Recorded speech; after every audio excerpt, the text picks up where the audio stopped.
Assalamualaikum warahmatullahi wabarakatuh. Sahabat hati yang dirahmati Allah, semoga kalian selalu dalam lindungannya.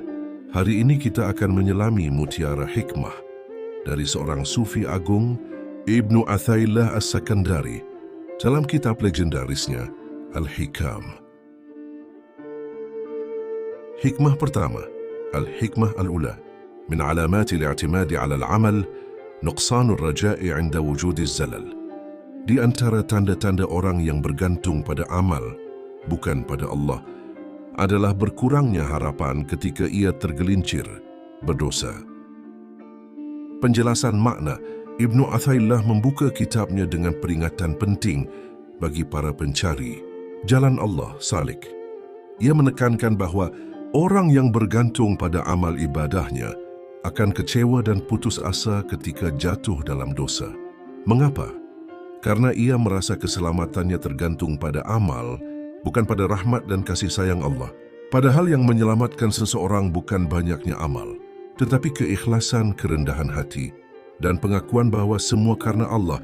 Hikmah ini mendidik jiwa untuk tidak ujub, bangga diri dengan ibadah, sekaligus memberi harapan besar bagi mereka yang pernah jatuh dalam dosa, bahwa rahmat Allah lebih luas dari kesalahan manusia. Hikmah kedua, Al-Hikmah Ats-Tsaniyah. Iradatuki tajalli ma'a iqamati al-hujubi alaik min jahliki binafsik. Keinginanmu untuk menyaksikan tajalli, manifestasi Allah, sementara hijab-hijab, tabir dosa dan nafsu masih menutupimu, adalah tanda ketidaktahuanmu terhadap dirimu sendiri. Penjelasan maknanya, banyak orang ingin merasakan kedekatan spiritual yang tinggi, seperti para wali dan arif billah, tapi mereka lupa bahawa diri mereka masih dipenuhi hijab, kesombongan, cinta dunia, maksiat tersembunyi, atau nafsu yang belum ditundukkan. Hikmah ini mengajak kita untuk mengenal diri, menyucikan hati, dan bersikap rendah diri dalam perjalanan menuju Allah. Jangan buru-buru ingin merasakan cahaya kalau tabir gelap di dalam diri belum disingkap. Inti pesan, kenali dirimu sebelum kamu mengklaim mengenal Tuhan. Bersihkan hijab, barulah cahayanya bisa terlihat. Hikmah ketiga, Al-Hikmah Ats-Tsalitsa. Shaddid alaika li'annahu lam yarak syadidan, walau ra'aka syadidan lakhaffif anka. Allah memberatkanmu karena dia melihatmu lemah. Jika dia melihatmu kuat, tentu dia akan meringankanmu. Penjelasan maknanya, kadang hidup terasa berat, ujian datang bertubi-tubi, kesulitan tak kunjung usai. Tapi justru itu tanda bahwa Allah tahu kita butuh dikuatkan, bukan karena kita kuat, tapi karena kita lemah dan harus dibimbing. Bila seseorang benar-benar kuat di sisi Allah, justru beban dunia terasa ringan, karena hatinya sudah bersandar sepenuhnya kepadanya. Inti pesan, jangan mengeluh karena beratnya ujian. Justru disitulah Allah sedang membentuk jiwamu menjadi lebih kuat dan lebih dekat kepadanya. Di antara tanda-tanda orang yang bergantung pada amal adalah berkurangnya harapan saat berbuat dosa. Dikisahkan ada dua orang laki-laki di sebuah kampung. Yang satu adalah ahli ibadah, rajin salat malam, puasa sunnah, dan selalu terlihat zuhud. Yang lain adalah seorang pendosa. Ia dikenal sebagai peminum khamar dan jauh dari agama. Suatu malam, si pendosa menangis tersedu-sedu di sudut masjid, memohon ampun kepada Allah dengan hati remuk. Sementara si ahli ibadah melihatnya dari kejauhan berkata dalam hati, tidak mungkin dia diterima oleh Allah. Dosanya terlalu banyak. Malam itu, keduanya meninggal dunia. Dalam mimpi seorang alim, Allah memperlihatkan bahwa si pendosa diterima di sisinya, sementara si ahli ibadah diabaikan. Ketika ditanya mengapa, dikatakan, yang satu datang dengan merasa tidak punya apa-apa, kecuali harapan kepadaku. Yang satu lagi datang dengan membanggakan amalnya dan merendahkan orang lain. Pesan kisah, Allah melihat hati, bukan penampilan lahiriah. Jangan merasa aman dengan amal, dan jangan putus asa karena dosa. Inilah makna dari hikmah pertama Al-Hikam. Jangan engkau bersahabat dengan orang yang keadaannya tidak membangkitkanmu, dan ucapannya tidak menunjukkanmu kepada Allah. Kisah seorang pemuda dan penjual roti. Dikisahkan ada seorang pemuda miskin di kota Damaskus. Ia rajin belajar agama, namun imannya sering turun naik. Suatu hari, karena lapar dan lelah, ia terpikat pada ajakan teman lamanya untuk bekerja di pasar sebagai pengangkat barang. Di sana, ia bergaul dengan orang-orang kasar yang suka mencaci, meledek agama, dan memperolok para ulama. Lambat laun, hatinya menjadi keras. Ia tak lagi semangat belajar dan mulai menganggap ibadah sebagai beban. Suatu malam, hujan deras turun. Pemuda itu berteduh di depan toko roti, seorang kakek tua yang dikenal saleh. Sang kakek mempersilahkannya masuk, lalu menyodorkan roti hangat sambil berkata, "Nak, setiap malam sebelum tidur, aku membaca istighfar 100 kali. Kadang aku menangis bukan karena dosa, tapi karena takut lupa menangis." Ucapan itu menusuk kalbu si pemuda. Ia tersentak, hatinya bergetar. Ia sadar, selama ini ia dikelilingi orang-orang yang membuatnya lupa akan Allah. Malam itu ia menangis, dan keesokan harinya ia kembali ke madrasah, meninggalkan pekerjaannya dan memutuskan untuk bersahabat hanya dengan orang-orang yang mengingatkan pada akhirat. Pilihlah sahabat yang membawamu lebih dekat kepada Allah, bukan yang membuat hatimu lalai. Sebab teman yang buruk bisa mencuri imanmu sedikit demi sedikit tanpa kau sadari. Jangan tertunda datangnya pemberian Allah kepadamu, meski engkau telah bersungguh-sungguh berdoa, sebab Dia telah menjamin menjawab doamu dalam waktu yang Dia kehendaki, bukan menurut waktu yang engkau inginkan. Kisah doa seorang ibu dan anaknya yang hilang. Dikisahkan di kota Baghdad, ada seorang ibu yang saleha. Anak lelakinya yang masih kecil hilang sejak 3 tahun, lalu karena diculik oleh pedagang budak. Setiap malam, sang ibu menangis dan berdoa penuh harap kepada Allah agar anaknya dikembalikan. Tapi tahun demi tahun berlalu dan tidak ada tanda-tanda. Orang-orang berkata padanya, "Sudahlah, mungkin anakmu sudah mati." Tapi sang ibu menjawab, "Aku tidak berdoa kepada manusia. Aku memohon kepada Rabb yang tidak pernah tidur." Pada tahun keempat, sebuah rombongan pedagang datang dari kota jauh. Di antara budak yang dibawa, ada seorang remaja yang mengenali masjid tempat ibunya sering menangis. Ia berlari dan memeluk sang ibu. Ternyata itulah anak yang lama hilang itu. Ia berkata, "Setiap malam aku juga berdoa, walau di negeri asing. Tapi aku percaya doa ibulah yang membelah langit dan membawaku pulang." Pesan hikmah. Allah selalu menjawab doa, tapi dengan waktu dan caranya sendiri. Jangan terburu-buru. Terkadang, penundaan itu adalah bentuk kasih sayangnya yang lebih besar. Apa yang telah ditetapkan untukmu tidak akan meleset darimu, dan apa yang tidak ditetapkan untukmu tidak akan pernah sampai kepadamu. Kisah pemuda pencari ilmu dan segumpal emas.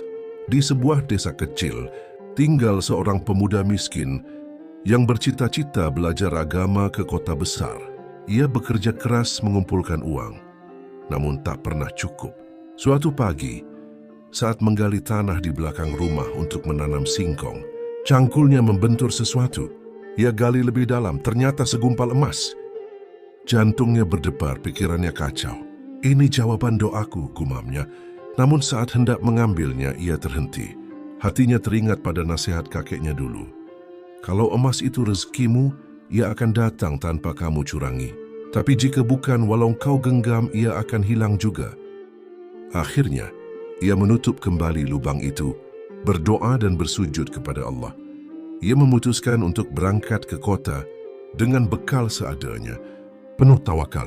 Di kota, tanpa diduga, ia bertemu seorang ulama tua yang kemudian mengangkatnya sebagai murid sekaligus anak angkat. Ia pun belajar, tinggal dan hidup layak tanpa harus mencari emas. Beberapa tahun kemudian, tanah di kampungnya digali orang lain. Gumpalan emas itu masih utuh di tempatnya. Pesan hikmah. Rezeki ini tidak akan tertukar. Apa yang sudah Allah takdirkan untukmu akan sampai kepadamu dengan cara terbaik, di waktu terbaik, dan dalam keadaan terbaik asal engkau berserah diri dan terus berjalan di jalannya. Siapa yang menyangka akan terwujudnya sesuatu tanpa kehendak Allah, maka dia telah bodoh dalam mengenal sunnatullah. Kisah seorang pedagang kaya yang ingin jadi wali. Di kota Basrah, hidup seorang pedagang sukses bernama Harits. Ia kaya raya, dihormati, dan punya banyak usaha. Namun suatu hari, setelah mendengar ceramah tentang para wali Allah, ia berkata, "Aku juga ingin jadi wali. Mulai sekarang aku akan banyak ibadah, bersedekah dan meninggalkan usaha dagang. Maka Allah pasti menjadikanku wali besar." Ia lalu memaksakan diri. Tidak tidur malam, puasa terus-menerus, tak pernah tersenyum dan mengurung diri. Beberapa bulan kemudian, tubuhnya lemah, hatinya gersang dan ia mulai frustasi. Kenapa Allah belum menjadikanku wali? Aku sudah korbankan segalanya. Ia pun mendatangi seorang sufi tua dan berkata, "Aku sudah tinggalkan dunia, beribadah siang malam. Tapi kenapa aku tak merasa dekat dengan Allah seperti para wali?" Sang sufi menjawab lembut, "Karena engkau memaksakan kehendakmu di atas kehendak Allah. Kau ingin menjadi wali karena ambisi, bukan karena cinta. Jalan para wali itu diberi, bukan dipaksa." Pesan hikmah: semua yang terjadi adalah karena kehendak Allah. Kita hanya bisa mengetuk pintunya dengan ikhlas, tapi yang membukakan pintu itu adalah Dia sendiri dengan kasih sayangnya, bukan karena usaha kita semata.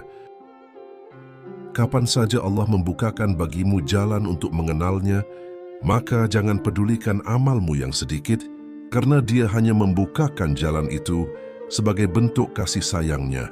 Kisah penggembala yang tidak hafal apa-apa. Di tepi padang tandus, hidup seorang penggembala sederhana.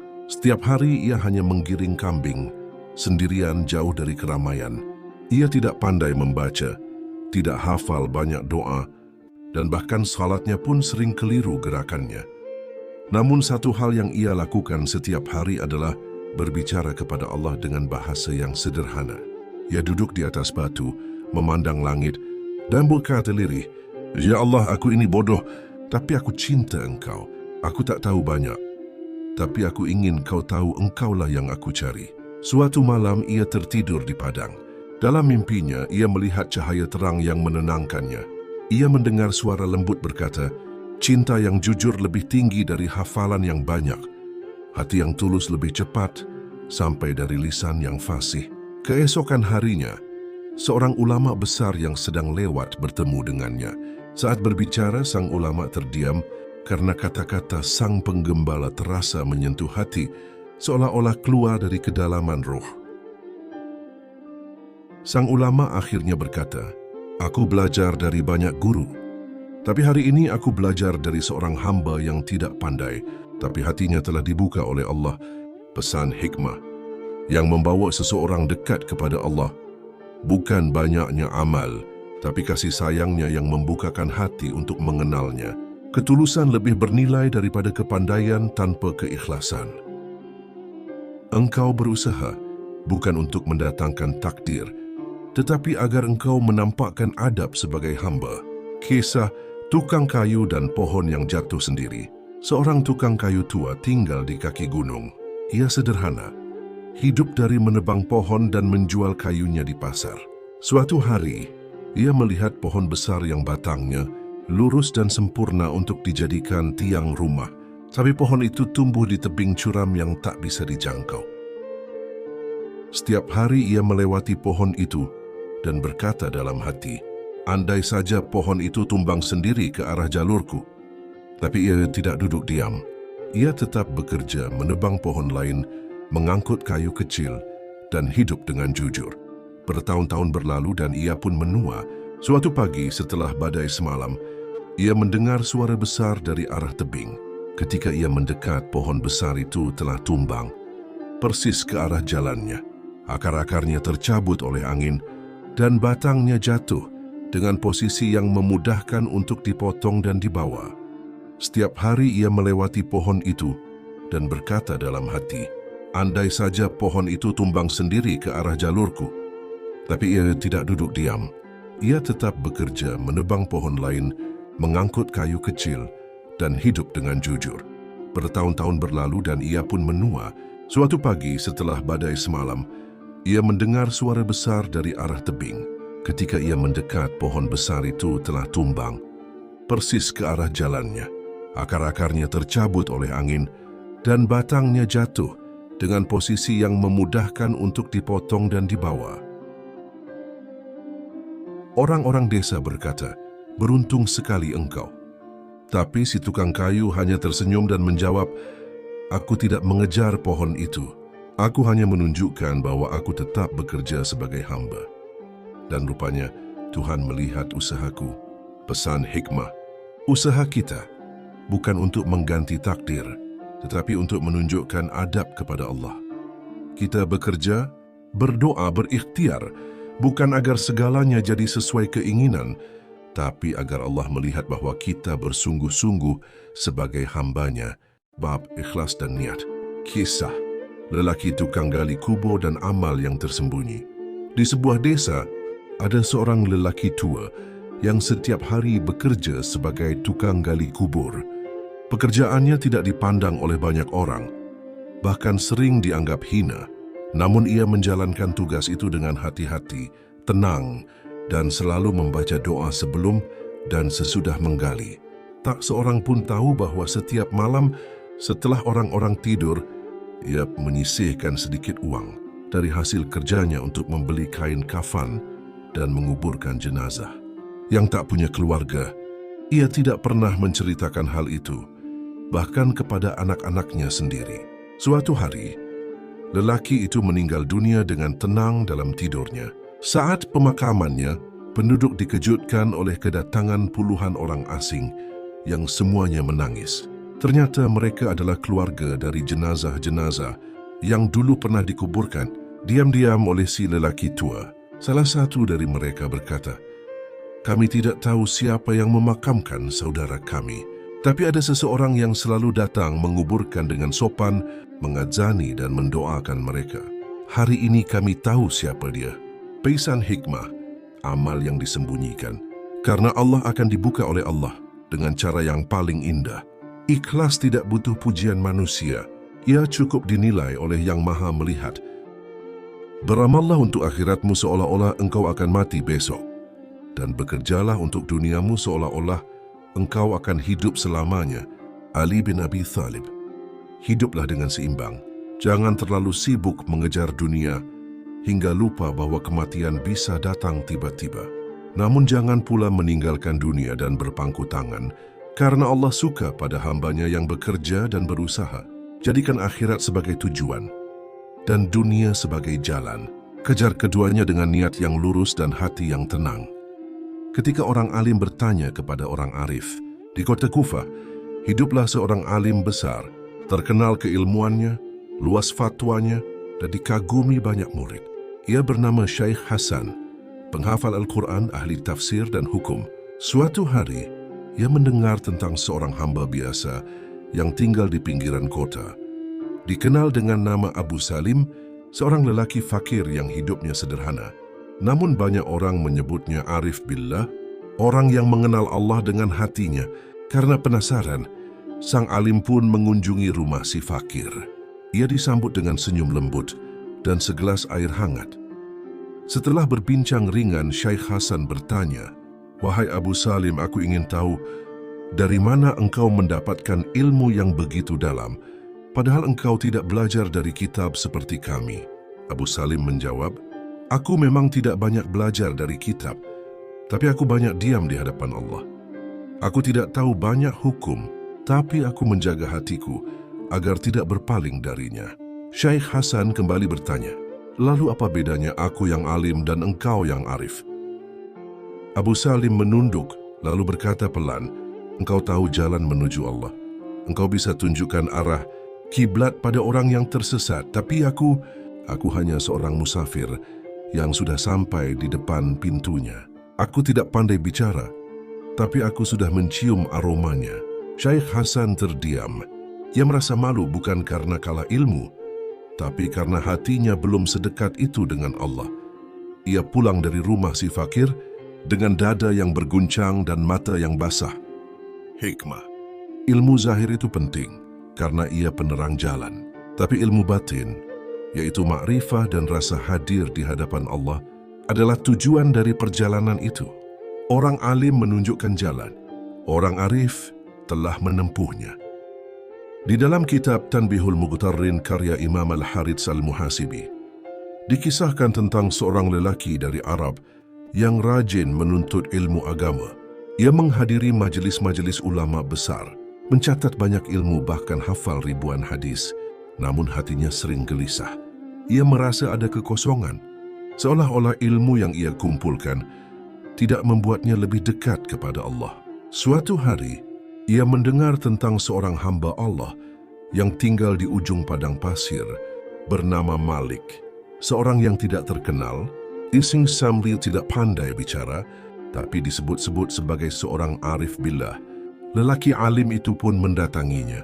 Saat ia tiba, Malik sedang menyapu halaman rumah kecilnya sambil berzikir dengan suara lembut. Ia menyambut sang tamu dengan senyum hangat.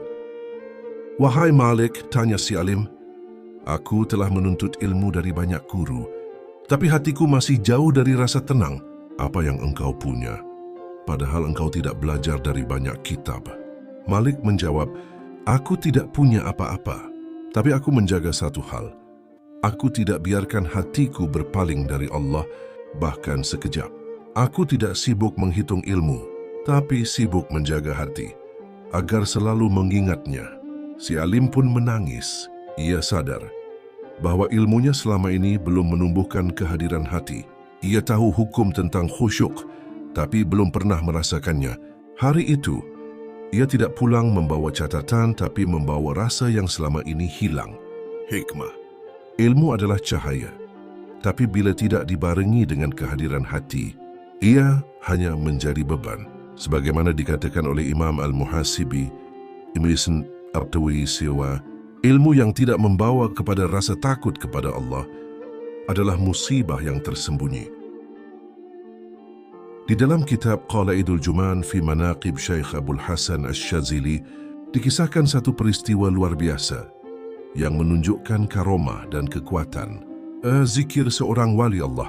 Suatu malam, Syekh Abdul Hasan Asy-Syadzili tengah melakukan khalwat menyendiri di sebuah gua untuk berzikir. Ia tidak membawa bekal apa pun selain sepotong roti kering dan niat yang ikhlas untuk mendekat kepada Allah. Saat tengah malam, angin berhembus kencang dan suasana di dalam gua berubah menjadi berat dan mencekam. Tiba-tiba, terdengar suara tawa dari kegelapan. Lalu muncullah sesosok makhluk tinggi besar, hitam legam, matanya merah menyala. Ia adalah jin dari golongan Ifrit. Jin itu berkata, "Wahai manusia, tempat ini adalah kekuasaan kami. Pulanglah, atau kau akan binasa." Namun, Syekh Asy-Syadzili tidak gentar. Ia menundukkan kepala lalu melanjutkan zikirnya. La ilaha illallah, la ilaha illallah. Semakin keras jin itu mengancam, semakin dalam zikir sang wali. Hingga akhirnya jin itu menjerit keras, tubuhnya menggelepar, dan kemudian menghilang dalam asap yang menyengat. Keesokan harinya, seorang murid bertanya kepada Syekh, "Apakah itu karomah?"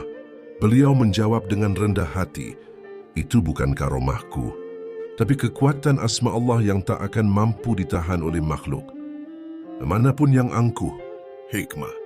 Orang yang hatinya penuh dengan zikir akan dilindungi oleh cahaya Allah. Jin, syaitan, bahkan musuh duniawi tak mampu mendekat kepada hati yang dipenuhi dengan tauhid sejati. Keikhlasan Imam Al-Junaid. Sumber: Kitab Risalah Qusyairiyah dan Hilyatul Aulia. Imam Al-Junaid Al-Baghdadi, seorang sufi besar abad ketiga Hijriah. Dijuluki Sayyidut Thaifah, pemimpin kaum sufi. Suatu hari Imam Al-Junaid diminta oleh seorang murid, "Wahai Tuan, ajarkan aku tentang ikhlas." Beliau diam sejenak, lalu berkata, "Ikhlas adalah ketika amalmu tidak engkau lihat dan tidak kau harapkan diketahui oleh siapapun." Murid itu belum puas, maka Imam Al-Junaid mengajaknya keluar malam-malam menuju masjid yang sepi. Di sana Imam Al-Junaid solat malam dengan sangat khusyuk. Setelah itu beliau membaca Al-Quran dengan suara lembut. Air matanya jatuh tanpa suara. Setelah selesai, beliau memadamkan pelita kecil dan duduk dalam gelap. Sambil menunduk, ia berkata, "Beginilah para pecinta sejati. Mereka meninbinkan cintanya agar tidak diketahui siapapun selain yang dicintai."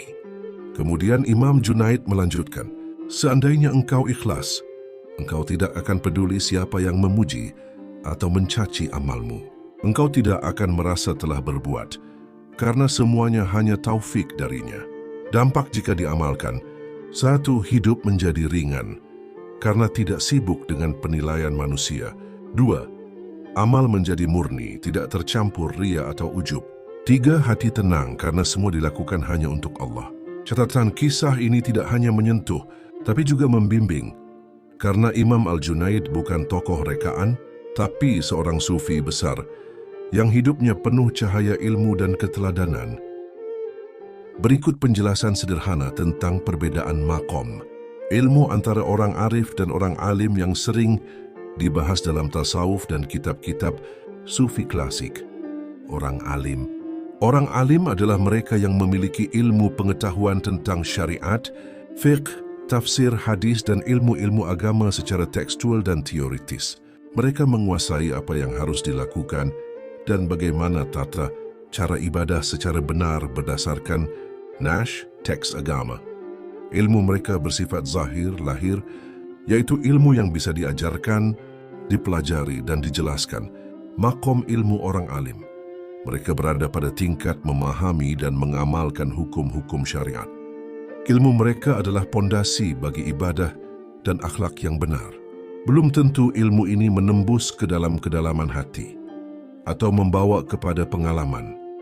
Orang arif adalah mereka yang telah melewati tingkatan ilmu hati, makrifat, yaitu ilmu yang diperoleh melalui pengalaman spiritual langsung dan kesadaran akan hakikat Allah dan diri sendiri. Mereka memahami hakikat dari ilmu yang dipelajari, bukan hanya bentuk lahirnya saja. Makom ilmu orang arif, ilmu mereka bersifat batin, dalam, yang membawa mereka mengenal dan merasakan kehadiran Allah secara nyata dalam hati. Ilmu ini tidak sekadar pengetahuan, tapi berubah menjadi pengalaman hidup dan makrifat, pengenalan ilahi. Orang arif sudah mencapai makam Marifatullah, pengenalan kepada Allah yang melampaui kata-kata dan kitab. Makom ilmu orang arif, ilmu mereka bersifat batin, dalam, yang membawa mereka mengenal dan merasakan kehadiran Allah secara nyata dalam hati. Ilmu ini tidak sekadar pengetahuan, tapi berubah menjadi pengalaman hidup dan makrifat, pengenalan ilahi. Orang arif sudah mencapai makam ma'rifatullah, pengenalan kepada Allah yang melampaui kata-kata dan kitab. Perbedaan inti, orang alim tahu apa itu Allah, bagaimana beribadah, dan apa hukum-hukum agama. Orang arif merasakan dan mengalami kehadiran Allah dalam hatinya, sehingga ilmunya menjadi cahaya yang menerangi seluruh hidupnya. Perbedaan makom ilmu orang alim dan orang arif dalam kitab-kitab tasawuf.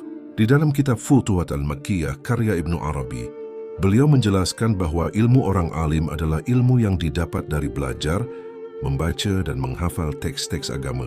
Ilmu ini sangat penting sebagai dasar pengetahuan syariat, tetapi masih terbatas pada tingkat akal dan lahiriah. Sementara itu, ilmu orang arif adalah ilmu yang berasal dari penerangan hati, ilmu yang langsung diperoleh melalui pengalaman spiritual dan makrifat, pengenalan langsung kepada Allah. Orang arif telah melewati batas pengetahuan lahir dan memasuki wilayah ilmu batin yang hanya bisa dicapai dengan zikir, mujahadah dan tawakal. Di dalam kitab Al-Hikam karya Ibnu Athaillah As-Sakandari, beliau menyebutkan bahwa ilmu orang alim adalah ilmu yang mengatur amal dan ibadah, sedangkan ilmu orang arif adalah ilmu yang menggerakkan hati dan menjadikannya hidup dengan kerinduan dan cinta kepada Allah. Orang arif tidak hanya tahu hukum, tapi juga mengalaminya dalam hidup sehari-hari. Di kitab Risalah Qusyairiyah karya Al-Qusyairi, dijelaskan bahwa orang alim adalah yang mengetahui syariat, sementara orang arif adalah yang merasakan hakikat. Ilmu orang arif membuat hati tenang dan tunduk, bukan sekedar pintar secara teori, antara alim dan arif dalam Risalah Qusyairiyah. Dalam Risalah Qusyairiyah diceritakan tentang dua orang, seorang alim besar dan seorang arif billah yang hidup di kota yang sama. Sang alim dikenal karena penguasaannya terhadap fikih dan hadis. Muridnya banyak, majelisnya ramai. Suatu hari ia berkata, "Jika semua orang mengikuti pendapat fiqhku, insya-Allah mereka akan selamat." Namun tak jauh dari situ, ada seorang sufi tua yang tak banyak bicara. Namanya tak dikenal di kalangan fuqaha. Tapi dah setiap malam ia menangis sendirian, berzikir sampai subuh dan hidup sangat sederhana. Ketika ditanya, "Apa engkau tidak ingin dikenal seperti sang alim?" Ia menjawab lembut, "Orang alim menunjukkan jalan ke Allah, tapi orang arif telah tiba di hadiratnya. Aku malu mengajak orang, sementara aku belum benar-benar sampai. Maka aku memilih diam dan memperbaiki diriku." Suatu malam, sang alim bermimpi melihat cahaya yang sangat terang keluar dari rumah si sufi tua.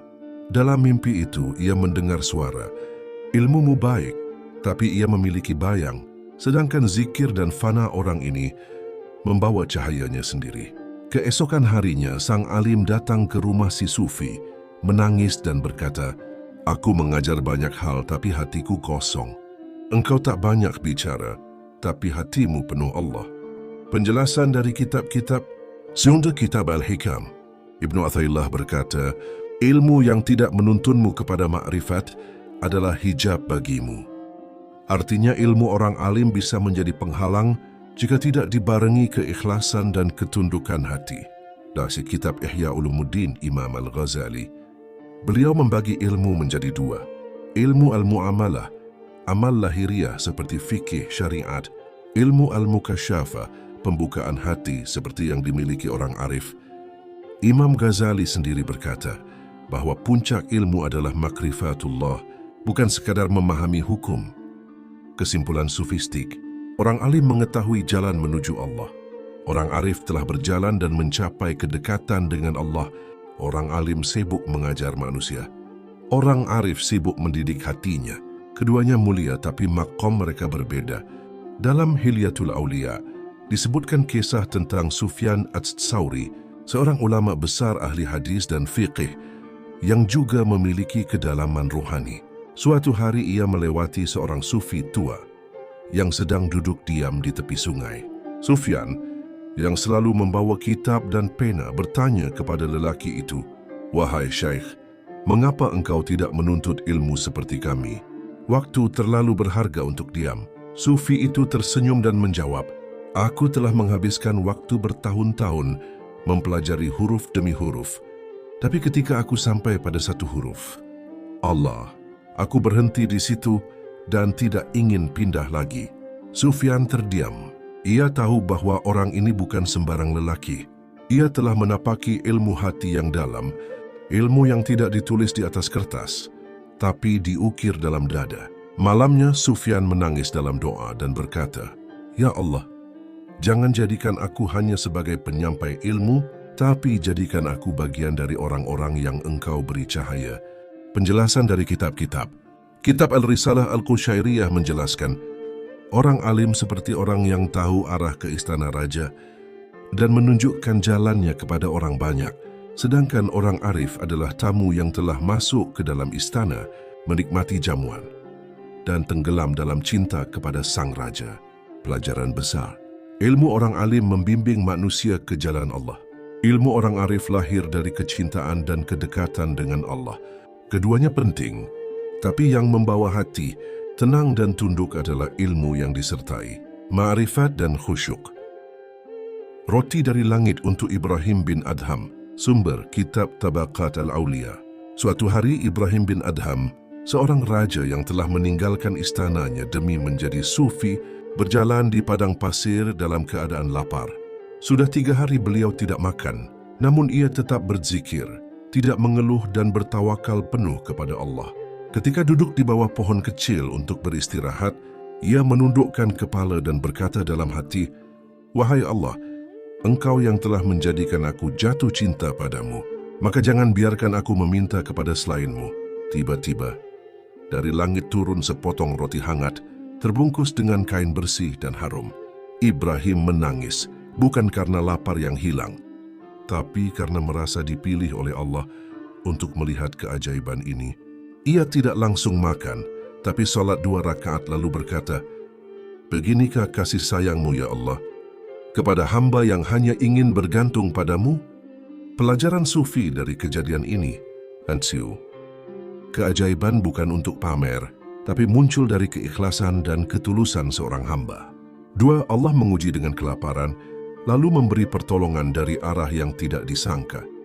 3. Karomah datang bukan karena ilmu, tapi karena hati yang benar-benar dekat dan bersih. Berikut nasihat yang diambil dari makna kisah dan makom para arif, sebagaimana dijelaskan dalam kitab-kitab tasawuf. Wahai jiwa yang mencari Allah, ilmu yang kau kejar siang dan malam akan menjadi cahaya jika hatimu bersih. Namun jika hanya diucapkan di lisan dan tak masuk ke hati, ia akan menjadi hijab yang halus.